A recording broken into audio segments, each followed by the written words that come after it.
Dito sa kanan. Dito sa kanan, representing Cavite at Batangas, magingay para kay Papeo at Mel Christ.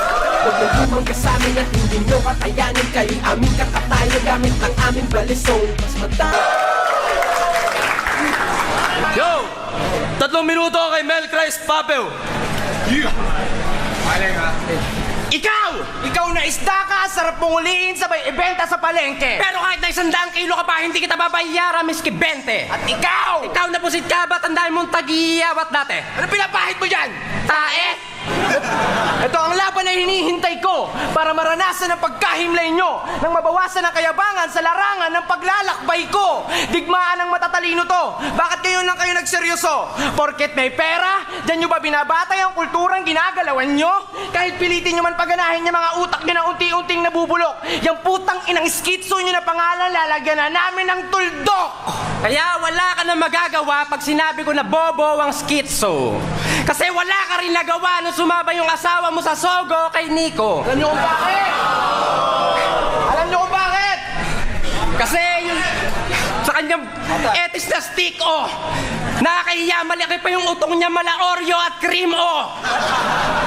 Tol, tinan mo yung mukha ni Juan Tamad. Alin? Parang may butas. Yung parang binagsakan ng madaming sesame seeds.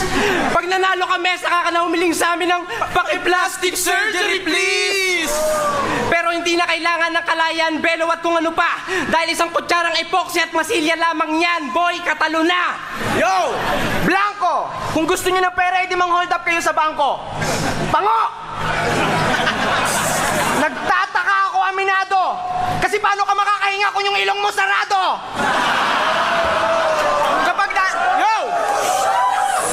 Kapag nakikita ko yan, napapatawa ako na parang wala ng bukas. Sa sobrang liit ng ilong mo, Harlem, akala ko wala yung butas.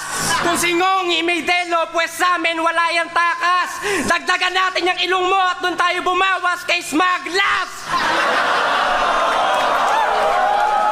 At ikaw, huwag na natin tapalan yung mga butas mo sa muka. Dahil buto na lang ng sampalok ang kulang, pwede na yan laruan ng sungka! Dapa! Iindahin niyo ang mga masasakit na salita kahit ilang beses kayo maganda. Estilo niyong pambaliw, matagal na naming nakapa. Tawagin niyo kaming mandaragat, kami ang papatay sa pusit at isda! At alam mo, tol, meron pa akong kakaibang nang laman dito kay Harlem eh. Talagang kakaiba. Ano yan? Yung tatay niya, goldfish, yung nanay niya naman, balyena. Oh, huwag mo nang itanggi. Dapat mo ring aminin na yung ate mo butanding tapos yung bunso mong kapatid, dolphin. At yung pinakahuli ko pang nalaman, sabi ko, tol, what the hell? Yung pangalan ng asawa ni Harlem, Jezabel. Kaya, kung meron pamilya di magiba, kayo naman ang pamilya ng mga isda. Pero pwede kang artista. Kahit papano may itsura ka naman. Kaso lahat ng kuha mo, dapat censored ka sa cam. At talagang to si Harlem, wala naman ito ibubuga sa atin. Oh. Isa lamang tong hamak na isda na ang sarap kainin. Oh, gusto mong prituhin kita? Tapos ilagay kita sa kawali?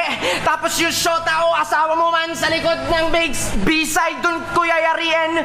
Mayayari ka na sa akin, pare. Tangina mo, kumakain ka na tayo kaya bunganga mo. Talagang sobrang baho, pare. Time! Yo! Una Yo, easy lang. Pangalawang 3 minuto, Mel Christ, Papeo. Yo! Mga baliw daw sila! Halata naman sa itsura. Bawat event sobrang angas, magaling lang naman sa panlabas na postura. Kagaya ng isang to, nung nagka-event sa Batangas, mutikan ka na malagyan ng gripo sa tagiliran sa sobra mong angas. At dun ko lang nalaman na supot ka pala. Pasalamat ka sa akin, Juan Tamad, sinambut pa kita. Yung mga linya mo, kung susuriin talagang hilaw at kalpot. Para pinapitas mo si Harlem ng mga bayabas pero puro naman bubot. Huwag ka sa akin mayamot, mas magalit ka sa katotohanan. Kasi hindi ka makakapasok sa intabladong to kung hindi ka din nakikipagsiksikan. Kaya, tol, Juan Tamad, hindi ka na magiging alamat. Tangina mo. Kahit gayahin mo mga sulat ni John Legend. Pero tol, Bawat bata na lang, galing nila umarte. Pwede silang artista. Tol! Pwede kayo maging artista, kaya sa larangan ng rap hanggang arte na lang kayo. At kung mahusay, walang patunay at ebidensya, mga nakakandadong utak namin hindi nyo na kayang buksan kahit gamitin yung mga susi ni Alicia. At paulan na namin kayo ng mga nagbabagang bara. Kaya kung ayaw nyo mabuto sa mga bumbunan nyo, simulan nyo na manghiram ng payong kay Rihanna. Yung linyang isda, mukhang di na bumenta kay Harlem. Paano sa 2x2, kayo ang pinakawalang kwenta na tandem. Huwag nang umasan lalakas pa kahit di kayo magadik sa damo. Uminom man ng Red Bull at Cobra ay tao pag na-straight kita bro. At kung akala mong mabangis ka sa rhyme sir, durog sa akin mga multi niya parang dinigest ko sa grinder. Kayo'y panes ako'y the best para next nyo na master. Tanggal na kayo ngayon para mga Patay! Step na may... At alam mo, tol, ito si Harlem, talagang chick boy to eh. Chick boy yan, tol. Chick boy yan, tol. Chick boy yan. Chick boy yan. Hindi. Hindi, chick boy yan, tol. Pumapatol sa chick, pumapatol sa boy. At alam mo, Wantamad, sinunog na kadadate ngayon hindi ka pa rin nadala. Ang lakas ng loob mong iharap sa mga tao yung depektado mong muka. Pinahiya na kita sa madla nung sa akin kabubangga lahat ng tao na bigla. At pagkatapos ng laban namin sa sunugan, simula noon, hindi na ako nag-uulam ng isda. Oh, isa ka naman talagang isda. Kasi kung tawagin man kitang unggoy, walang maniniwala. At kung tawagin man kitang tiyanak, wala ring maniniwala. At kung tawagin man... Tawagin mo na lang siyang Shokoy. Oh, tol! Hindi ka mukhang isda, Harlem! Mukha kang Shokoy! Kaya ka lang naging baliw kasi nung bata ka pa, iniwan ka ng mga magulang mo at sa karagatan ka nagpalaboy-laboy! Sardinas! Sardinas! Para sa amin ay delata ka naligo. Dapat daw iwan ang katangahan sa bahay, ba't sinama mo to dito? Pag may nangamoy, Si Wantamad yun! kasi di pa nakakaranas ng ligo at si Harley babad na sa dagat kaya maalat pa sa hito. So pag may chicks ka pare, pinakamadalas na yung himas. Nakakasiba ka lang naman kasi sa tuwing naglalabas ka ng Gcash. At ito, kaya ito naging Wantamad kasi tamad siyang maligo. Tamad siyang maggupit ng koko. Tamad siyang magpalit ng brief. Tamad siyang magsipilyo. Tamad ka sa buong buhay mo. Kaya kung ako sa'yo, magsumikap ka. Kasi magiging gabi din ang araw mo kahit sumisikat ka. Huwag mo akong takutin. Hindi tatayo ang balahibo kong balbon. Hindi nyo kami kayang pagulungin. Sa bato nyo lang kayang gawin yon. At concern lang ako sa'yo kaya ikaw ay iniisip ko. Sobrang kaadikan mo na kasi, pati tawa sa hinihit-hit mo. Kaya wala kang marating. Dahil puro ka tira. Tama nga sila Epok at Dikta, puro ka lang pabida. Kaya mabuti pa'y kumalas ka na sa grupo nyo na masolo nito mga pang-insulto ko. At kung kami ipapatulfo nyo, yan ang pinakapalpak nyong plano. Bago pa kayo makapagsumbong, pinaabangan ko na kayo sa labas kay Raymart Santiago! Time! Yo, pangalawang... Huling 3 minuto, Mel Christ Papel. Yo! Anong pandak na sinasabi mo? Isa ka lang dura na tatapakan ko. Kaya kahit gano'n ka katangkad, mananatili ka pa rin nasa talampakan ko. At alam nyo, tol, yung performance namin sa mga taga Davao, sabi ko, hindi na yun mauulit. Ngayon, kung baliw ang mga kalaban namin, mga putang ina nyo, mas baliw kami ng 10,000 ulit. Papel nyo, pinupunit. Linyang recycle, inuulit. Mga hakbang ng baliw at tamad, hindi na dapat sundan kasi mali ang nakaukit. Nakaputol kayo ng are at nayari yung malaberdugong nurse na ginamitan ng acting, konting multis, kaya parang nauto yung judge.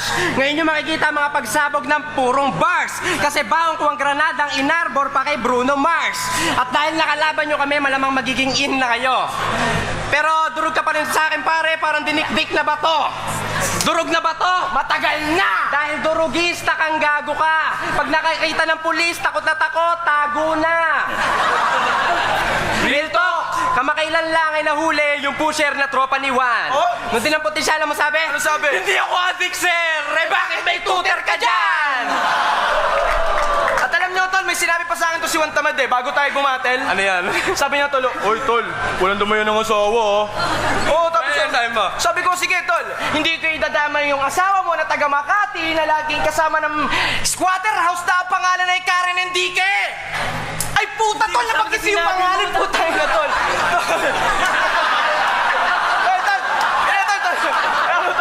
Tol, pasensya ka na, ha?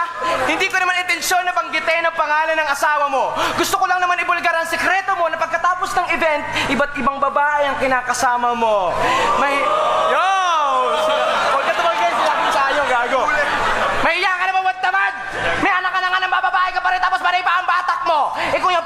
pinambibili mo ng shabu, pinambibili mo na lang ng gatas ng anak mo. At ikaw? Oh, bobo ka kaya di ka nakaporma kay Silencer. Ikaw, sobrang plastic mo, gusto ko sponsoran ng Tupperware. Pero bobo ka rin, alam ko. Tahimik lang, walang putapeteng kantsaw. Teka lang. Kasi nung tinanong ka na 6 plus 2, ang sagot niya, cannot be, carry 1 daw. At tangina mo, Juan, mas okay kung magbubuo ka ng hardcore.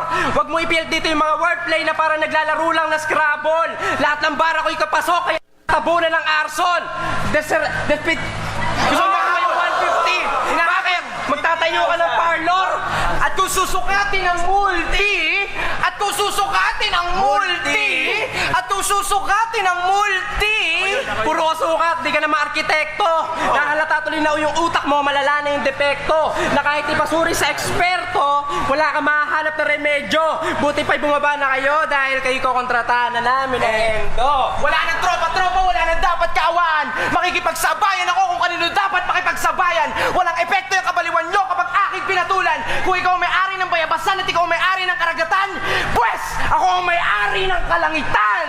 Kaya simulan nyo na magdasal ng ama namin. Kasi kung ikukumpara sa inyo, mas matibay ang kargada namin. Kasi para lang kayong airsoft, hindi kayo puputok kung hindi kayo mahangin. At kapag ang schizo ang nagwagi, panigurado, sosolohin nila ang panalo. Tama. At kapag si Mel kasi si Papa ang nagwagi, makakatikim kayo lahat sa amin ng balato.